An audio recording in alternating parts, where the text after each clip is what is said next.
This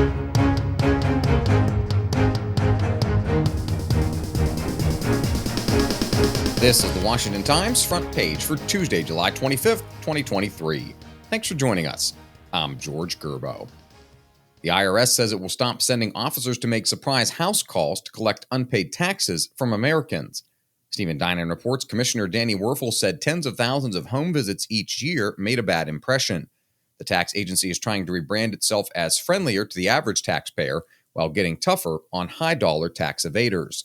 Werfel said scammers posing as revenue officers confused taxpayers, and his employees were increasingly facing difficult situations when they were sent to people's homes.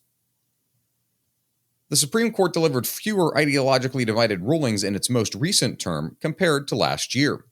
Alex Schwarry reports several of the much-watched disputes yielded more agreement among the court, even though the number of cases this term was similar to last year's.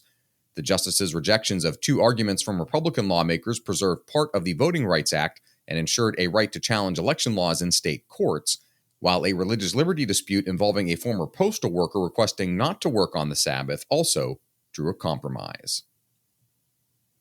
Ukraine's widely anticipated counteroffensive has been, at best, a slow-moving slog with little discernible progress. At worst, Ben Wolfgang reports, critics say it's shaping up to be a failure that proves neither Ukraine nor Russia is capable of a clear-cut win on the battlefield. They say the Biden administration should push Ukraine toward the negotiating table rather than watch as more money and manpower are expended on a campaign that ultimately can't achieve its prime objectives. Other analysts and top Ukrainian officials argue that the counteroffensive has been a victim of its own high expectations. Former Vice President Mike Pence is in jeopardy of not qualifying for the first Republican presidential primary debate next month in Milwaukee.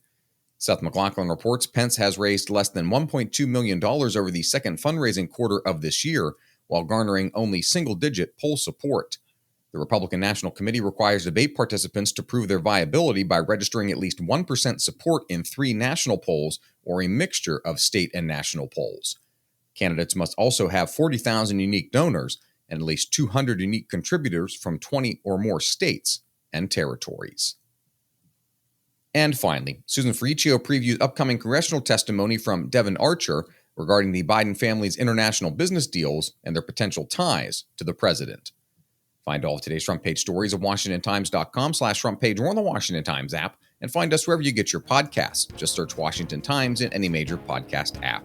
You can also find us on Twitter and Instagram at Wash Times for breaking news, sports, commentary, and more. For the Washington Times, I'm George Gerbo.